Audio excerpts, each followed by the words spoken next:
आज शुरू करेंगे हम लोग वेलोसिटी रेशियो। तो वेलोसिटी रेशियो को अगर डिफाइन करें तो velocity ratio VR equal to velocity या स्पीड कह सकते हैं, speed of driven pulley divided by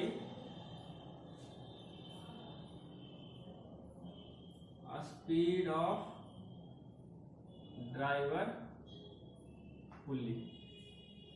belt जो तो पुल्ली को रोटेट करेगा तो उस पुल्ली के स्पीड का रेशियो ही वेलोसिटी रेशियो कहलाएगा। ठीक है, velocity ratio is defined as velocity of driven pulley divided by velocity of driver pulley. Driven pulley driver pulley तो आप लोग समझ चुके थे क्या है, जिस पे पावर जनरेट होता है, जिस शाफ्ट पे पावर जनरेट हो रहा है उस शाफ्ट पे जो पुल्ली लग रहा है, पुल्ली लगा हुआ है, उसका स्पीड हो जाएगा ड्राइवर पुल्ली नीचे वाला, और इसके थ्रू जो इसके पावर के थ्रू जो बेल्ट के माध्यम से दूसरे पुल्ली पे जो पावर ट्रांसमिट हो रहा है और उसको रोटेट कर रहा है। इस पे पावर जनरेट नहीं हो रहा है, इस पे ये रोटेट कर रहा है इसके पावर से। यहां से पावर ट्रांसफर हो रहा है ड्रिवन पुल्ली पे और वो रोटेट कर रहा है, तो वो ड्रिवन पुल्ली हो गया। तो स्पीड रेशियो ही है। मैथमेटिकली इसको कैसे देखेंगे, मैथमेटिकली इसको अच्छे तरीके से समझना होता है। ठीक है, अगर मान लिया कि बेल्ट रोटेट कर रहा है, बेल्ट एक पुल्ली से दूसरे पुल्ली पे पावर ट्रांसमिट कर रहा है और उसमें कोई स्लिप नहीं है, मतलब बेल्ट स्लिप नहीं कर रहा, पुल्ली पे स्लिप नहीं कर रहा, बेल्ट परफेक्टली उसको रोटेट कर रहा है। जितना स्पीड ड्राइवर पुल्ली पे है, अगर ये दो पुल्ली लेते हैं, ठीक है, बेल्ट ड्राइव के माध्यम से कनेक्टेड है, ये रोटेट कर रहा है क्लॉकवाइज डायरेक्शन में, और ये ड्राइवर पुल्ली D1 और ड्रिवन पुल्ली D2। ड्राइवर को 1 से रोटेट करेंगे और ड्रिवन को 2 से रोटेट करेंगे, नोटेशन देंगे, उसको डिनोट करेंगे। ठीक है, तो इस पुल्ली पे पावर लग रहा है और इस पावर के कारण ये पुल्ली आपका रोटेट कर रहा है। तो अगर दोनों के बीच में कोई स्लिप नहीं हो तो पुल्ली का स्पीड क्या हो जाएगा, पुल्ली का स्पीड, ड्रिवन पुल्ली का स्पीड मान लेते हैं कि पाई D2 N2 और ड्राइवर का पाई D1 और सॉरी, अगर पुल्ली पे कोई स्लिप नहीं हो रहा है तो जितना स्पीड इसका होगा उतना स्पीड इसका भी होगा। ठीक है, जितना स्पीड इसका होगा उतना स्पीड उतना ही होगा। अगर पुल्ली स्लिप करता है तभी ना कोई स्पीड रेशियो में चेंज आएगा या स्पीड में कोई चेंज आएगा। जितना स्पीड इसका है जितना स्पीड उसका होगा। अगर स्लिप नहीं होगा तो जितना रोटेशन यहाँ पे होगा सेम रोटेशन यहाँ पे होगा, यहाँ पे होगा। क्लियर है यहाँ तक सब लोग को कि अगर स्लिप नेग्लेक्ट करते हैं बेल्ट में तो जितना पावर यहाँ पे जनरेट हो रहा है पूरा का पूरा ट्रांसफर होगा, कोई चेंजेस नहीं होगा। बेल्ट स्लिप नहीं करेगा तो जितना वेलोसिटी यहाँ उतना वेलोसिटी ड्रिवन पुल्ली पे। तो neglecting slip of belt, then speed of driver equal to speed of driven. Speed of driver क्या हो जाएगा, pi D1 N1 equal to pi D2 N2। Clear है इतना तक? स्पीड हो गया इतना, पाई पाई कैंसिल हो जाएगा और बच जाएगा क्या, N2 y N1 equal to D1 by D2। इसी को हम लोग बोलते हैं वेलोसिटी रेशियो। ठीक है, क्लियर है यहाँ तक? इसी को हम लोग बोलते हैं velocity ratio of belt drive. तो ये कब हो गया, ये जब हो गया जब स्लिप को हम लोग नेग्लेक्ट कर रहे हैं। तो अगर स्लिप कंसीडर करें, अगर स्लिप इस पे कंसीडर करें तो क्या होगा, जितना स्पीड से ये रोटेट कर रहा है पूरा का पूरा स्पीड इस पे ट्रांसफर नहीं होगा, कुछ ना कुछ घट जाएगा। Little amount of speed will be decreases on driven pulley. In that case we will सी।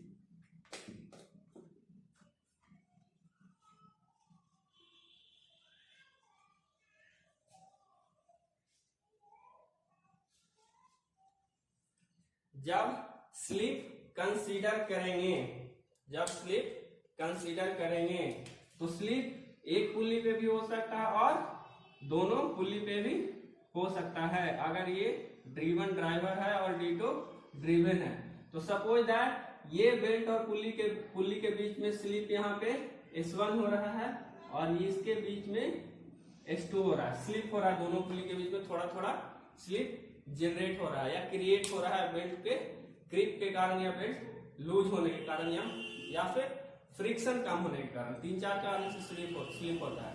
या तो बेल्ट लूज हो जाता है क्रीप होने के कारण, या फिर फ्रिक्शन, बेल्ट और पुल्ली के बीच में फ्रिक्शन नहीं होता है, कम हो जाता है फ्रिक्शन, उसके कारण होता है। या फिर बेल्ट जो हम लोग बेल्ट का लेंथ लंबा होता है, जितना रिक्वायरमेंट है उससे little bit amount of length will be increase, then slip will occur. ठीक है, तो स्लिप S1 और S2 हो रहा है तो टोटल स्लिप पहले निकालेंगे।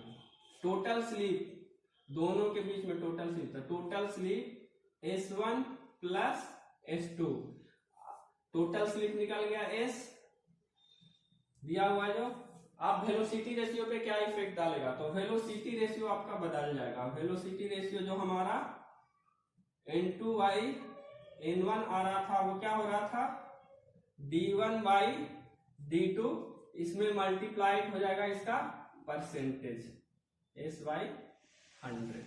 ये आपका स्लिप के कारण इस पे इफेक्ट हो जाएगा। ठीक है, और अगर एक्चुअल एंगुलर स्पीड में लेते हैं, मान लिया ये स्पीड तो हम लोग क्या है रोटेशन पर मिनट, और उसको हम लोग कन्वर्ट किए लीनियर वेलोसिटी में तो इतना आया, मगर अगर एक्चुअल स्पीड एंगुलर स्पीड में ही रखते हैं इसको तो क्या हो जाएगा वेलोसिटी रेशियो ω2 बाई ω1। और इस केस में क्या हो जाएगा, यहाँ पे स्लिप को कंसीडर करके यहाँ पे जो इसका जो actual speed of driven pulley और ये actual speed of driver pulley, ठीक है, उसके बीच में हो जाएगा ये वेलोसिटी रेशियो। क्लियर है यहाँ तक वेलोसिटी रेशियो। अगर बेल्ट का थिकनेस भी कंसीडर करते हैं, अगर इसमें कुछ बेल्ट का थिकनेस है, ऐसे तो बहुत केस में निगलेक्ट कर देते हैं, मगर अगर बेल्ट का थिकनेस कंसिडरेबल है, कंसिडरेबल का मतलब क्या, उसको कंसीडर किया जा सकता है। क्वेश्चन में बोल दिया कि बेल्ट के थिकनेस को भी कंसीडर कीजिए और उसके बाद वेलोसिटी रेशियो का वैल्यू बताइए कि कितना होगा। तो उस केस में क्या हो जाएगा, उस केस में फॉर्मूला हमारा फिर बदल जाएगा और थिकनेस ऐड हो जाएगा। Velocity ratio N2 by N1 equal to D1 plus thickness of belt और D2 plus thickness of belt into 1 minus SY100।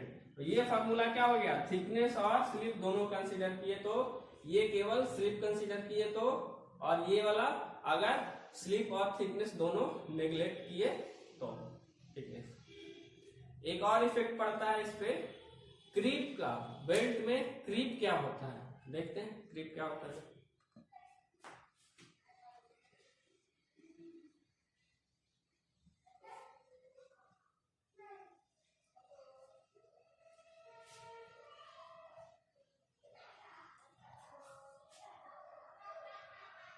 Belt में क्रीप क्या होता है, क्रीप जो पढ़े थे ना, फोर्स या स्ट्रेस जब लॉन्ग ड्यूरेशन तक एक्ट करता है तो टेम्परेचर और प्रेशर के कारण और स्ट्रेस के कारण उसके शेप एंड साइज में जो चेंजेस होता है उसी को हम लोग क्रीप बोलते हैं। तो बेल्ट भी जब लॉन्ग ड्यूरेशन तक जब ये एक्ट करता है तो यहाँ पे फ्रिक्शन जनरेट होता है, उसके कारण आपका ये बेल्ट क्या है, रोटेट करता है पुल्ली पे। तो ये जब लॉन्ग ड्यूरेशन तक रोटेट करता है, और आप ये भी जानते हैं बेल्ट जब रोटेट करता है तो एक टाइट साइड होता है और एक स्लैग साइड होता है। तो टाइट साइड पे टेंशन ज्यादा होता है जिसके कारण यहाँ पे कुछ स्ट्रेस जनरेट होगा। स्लैग साइड में भी टेंशन होता है मगर इसके कंपैरिजन में कम होता है, तो स्ट्रेस यहाँ भी जनरेट होगा। तो इसके कारण इस पे रेगुलर जब तक ये रोटेट कर रहेगा या बेल्ट इस पे चढ़ा हुआ रहेगा तो इस पे रेगुलर स्ट्रेस इस पे वर्क करते रहता है। किस पे, टेंशन के कारण इसमें स्ट्रेस जनरेट होता है बेल्ट में, और बेल्ट जब रोटेट करता है तो इस पे यहाँ पे कुछ टेम्परेचर का भी इफेक्ट आता है। जब हाई स्पीड पे रोटेट करेगा यहाँ से यहाँ तक तो इसका टेम्परेचर भी बढ़ जाएगा लिटिल बिट अमाउंट में। तो वो स्ट्रेस जो है लॉन्ग ड्यूरेशन तक वर्क करता है, जब तक ये इस पे बेल्ट रन कर रहा है तब तक, और उस जब लंबे ड्यूरेशन तक बेल्ट आपका हो जाता है, वर्क करता है, या जब लंबे ड्यूरेशन तक इसका यूज होते रहता है तो क्या होता है ना, बेल्ट का लेंथ स्लाइटली इंक्रीज कर जाता है, बेल्ट का लेंथ स्लाइटली इंक्रीज कर जाता है। इसी फिनोमिना को हम लोग क्रीप बोलते हैं, इस फिनोमिना को हम लोग क्रीप बोलते हैं। तो बेल्ट का लेंथ बढ़ेगा तो यहाँ पे स्लिप वगैरह का फैक्टर आएगा, और इसका क्या है, वेलोसिटी रेशियो को चेंज करेगा। तो इसमें क्या चेंजेज आता है वेलोसिटी रेशियो में, जब आपका क्रीप बढ़ जाता है या क्रीप फैक्टर आने लगता है, तो उसको बोलते हैं effect of creep on velocity ratio. Velocity ratio पे क्रीप का क्या इफेक्ट पड़ता है। तो जब क्रीप फैक्टर आएगा तो वेलोसिटी रेशियो अगेन बदल जाएगा, n2/n1 इक्वल टू d1/d2। तो हो जाएगा, इसमें क्या ऐड हो जाएगा, इसमें एक और चीज ऐड हो जाएगा, e plus root under sigma 1 और e plus root under sigma 2। गलत लिख दिए क्या, बिल्कुल गलत लिख दिए, 2 ऊपर होगा और 1 नीचे हो जाएगा, रिवर्स हो जाएगा। ये फार्मूला आपका, जैसे थिकनेस में टी ऐड हो जाता था, थिकनेस जब कंसीडर करते थे बेल्ट का तो वेलोसिटी रेशियो में टी ऐड हो जाता था, उसी तरह से क्रीप के लिए ये ऐड हो जाएगा, क्रीप के लिए ये ऐड हो जाएगा। ये है क्या, ई यंग्स मॉडुलस को डिनोट करते हैं। तो Young's modulus of belt material, pulley का मटेरियल नहीं, बेल्ट मटेरियल, बेल्ट का जो मटेरियल होगा, जिस मटेरियल से बेल्ट बना हुआ होगा उसका यंग्स मॉडुलस। तो बेल्ट ऊपर और नीचे या पुल्ली 1 और पुल्ली 1 पे दोनों एक ही बेल्ट रहेगा तो ई ऊपर नीचे दोनों सेम रहेगा, मगर टेंशन देखिए, टेंशन एक साइड ज्यादा होता है टाइट साइड, और स्लैग साइड टेंशन कम होता है। तो टेंशन के कारण ही इसमें स्ट्रेस जनरेट होगा। तो अगर इसमें टेंशन कुछ और है और इसमें टेंशन कुछ और है तो स्ट्रेस भी ऊपर नीचे दोनों अलग अलग होगा। तो sigma 1 stress on tight side और sigma 2 stress on slack side, ये इफेक्ट पड़ेगा आपका क्रीप का। क्लियर है। वेलोसिटी रेशियो ये था सिंपल बेल्ट का, भी बेल्ट भी रहेगा तो भी वेलोसिटी रेशियो इसी तरह से निकालेंगे। अगर सिंगल भी बेल्ट है या क्रॉस बेल्ट ड्राइव रहेगा तो भी वेलोसिटी रेशियो यही रहेगा, ठीक है। वेलोसिटी रेशियो का फॉर्मूला सबके लिए सेम, चाहे वो भी बेल्ट हो, चाहे वो ओपन बेल्ट हो, चाहे वो क्रॉस बेल्ट हो। ये बदलेगा था आपका जबकि ये सिंगल बेल्ट नहीं होकर के कंपाउंड बेल्ट ड्राइव रहेगा, ठीक है।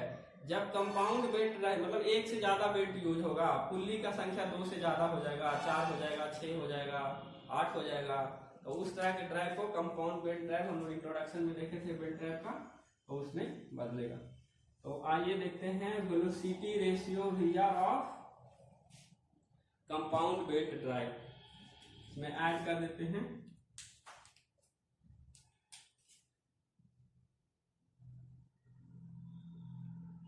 कंपाउंड बेल्ट ड्राइव के लिए। तो कंपाउंड बेल्ट ड्राइव के लिए वेलोसिटी रेशियो हो जाएगा VR equal to, simple formula है, डिराइव वगैरह करने का जरूरत नहीं है, बस फॉर्मूला याद रखिए, इसी पे आपका बनेगा।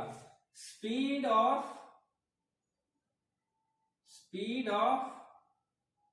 First class last, speed of last driven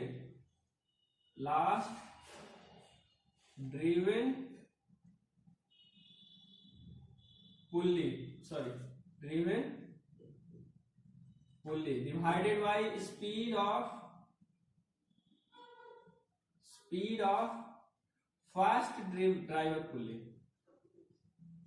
first driver pulley, ये आपका होता है वेलोसिटी रेशियो। और यही इक्वल टू हो जाता है क्या, इक्वल टू, इसको यहीं पे लिखते हैं, आप लिख रहे हैं equal to product of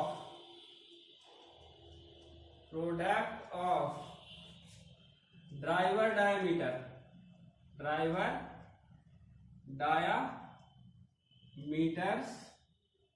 divided by products of driven diameters. ठीक है, शॉर्ट फॉर्म में VR of compound belt drive, C लगा देते हैं suffix, compound belt drive equal to, अगर 6 पुल्ली है तो सबसे लास्ट वाला पुल्ली 6, सबसे पहला वाला पुल्ली, ये ड्राइवर पुल्ली हो जाएगा, ये ड्रिवन वाला सबसे लास्ट हो जाएगा, इक्वल टू क्या हो जाएगा, ये प्रोडक्ट ऑफ ड्राइवर 1 से शुरू हो रहा है, तो D1 into D3 into D5 divided by driven D2 into D4 into D6 diameter. ये है velocity ratio for compound belt drive. अगर कंपाउंड बेल्ट ड्राइव नहीं समझे तो देखिए किस तरह से होता है, बता ही देते हैं।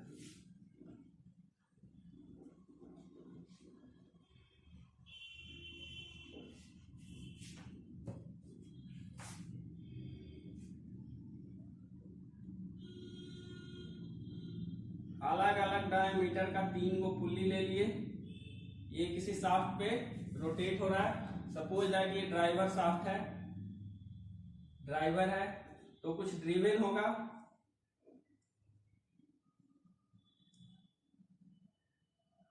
कोई जरूरी नहीं है कि ये घटते और बढ़ते क्रम में ही हो, डायमीटर पुल्ली का वो रिक्वायरमेंट के हिसाब से लगाया जाता है जो हमको वेलोसिटी रेशियो चाहिए। ठीक है, ये समझने के लिए केवल बता रहे हैं। ये ड्रिवन है, मतलब इस पे पावर जनरेट हो रहा है, ये पुल्ली पावर के थ्रू रोटेट हो रहा है, यहां से पावर ट्रांसफर होगा बेल्ट ड्राइव के माध्यम से। तो ये मान लिया हो गया आपका D1 D2 D3 D4 D5 D6 आप बेल्ट के माध्यम से ये कनेक्टेड है। इस केस में वेलोसिटी रेशियो इस तरह से हम लोग निकालते हैं। क्लियर है यहां तक? वेलोसिटी रेशियो में इतना ही। आगे देखेंगे टेंशन रेशियो।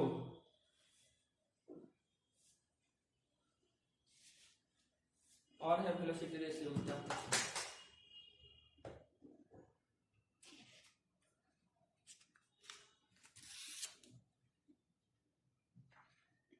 नहीं, वेलोसिटी रेशियो में इतना ही। टेंशन रेशियो है, फिर लेंथ ऑफ बेल्ट है। लेंथ ऑफ बेल्ट देख लेते हैं, उसके बाद टेंशन देखेंगे। Tension ratio, power generation, power transmission. तो length of belt, next belt का लेंथ क्या होगा? लेंथ ऑफ बेल्ट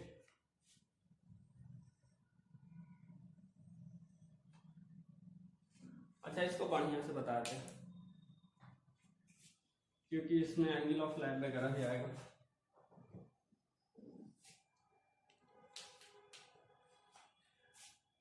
सपोज एक ड्राइवर पुल्ली है और एक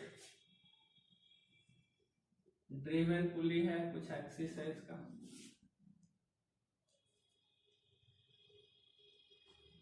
ठीक है, अब ये बेल्ट के माध्यम से कनेक्टेड है।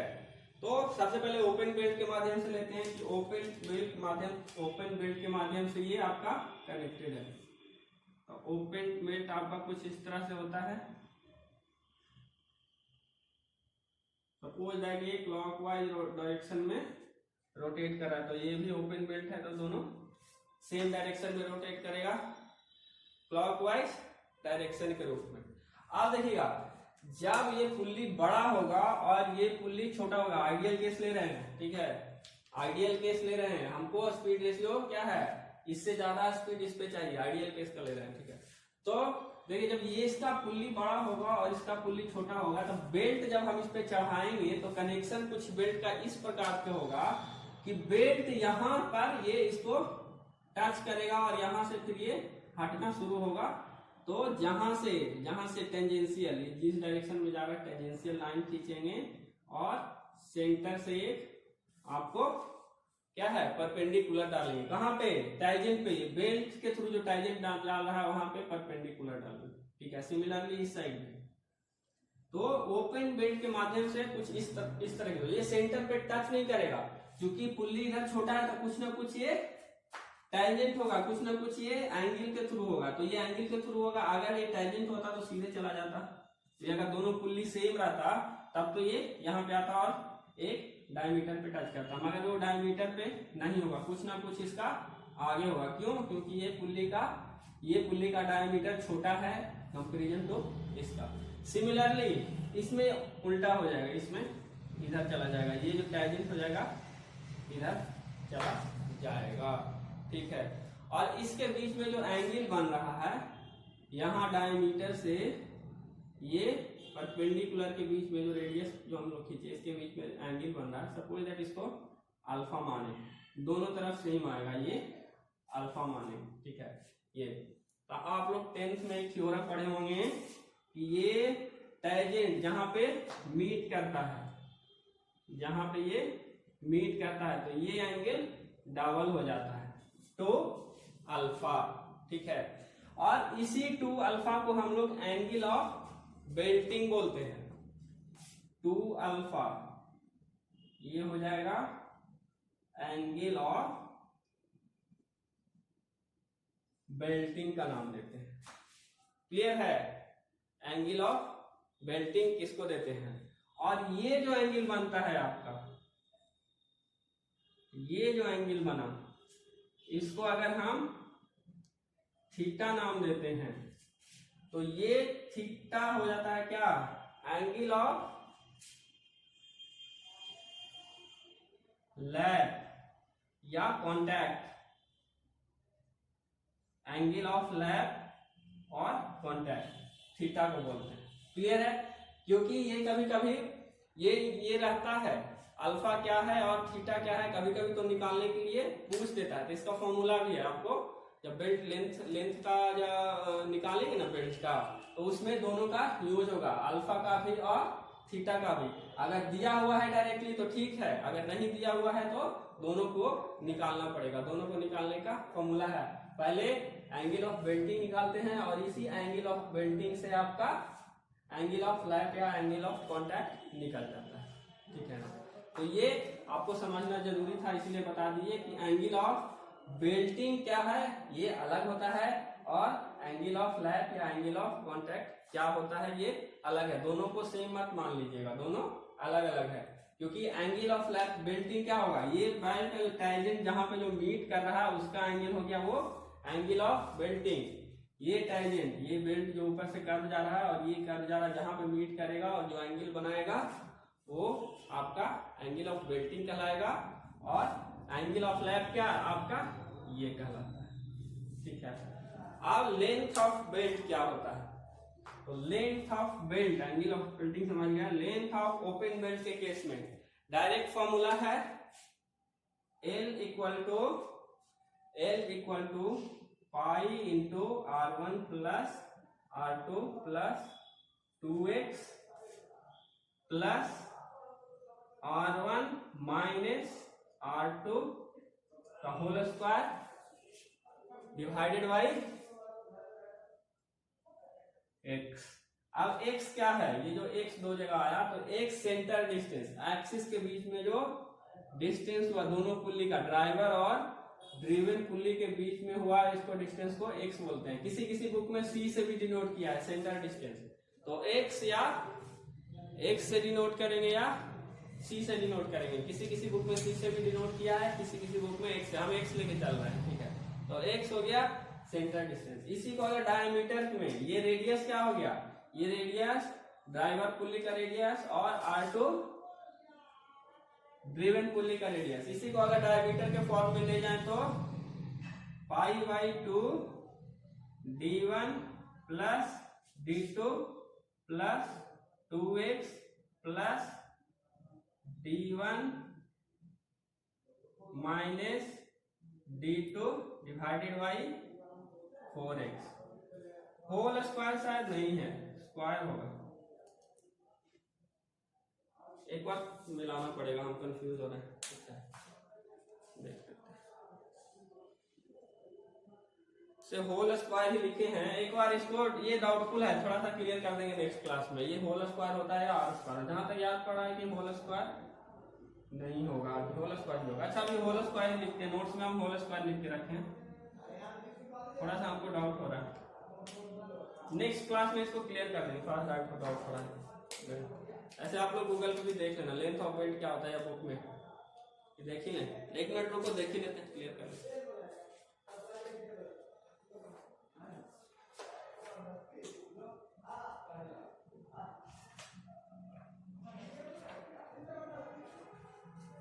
अच्छा होल स्क्वायर ही है, ये सही है, यही है, क्लियर, होल स्क्वायर ही, ठीक है।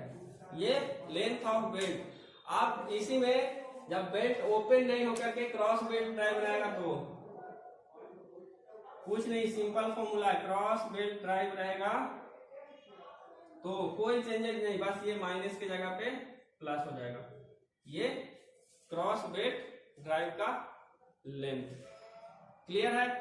अब एंगल ऑफ बेल्टिंग क्या होगा, alpha, angle of belting alpha equal to R1 minus R2 by x होता है, और angle of lap theta equal to 180 degree minus 2 alpha, 180 degree minus 2 alpha.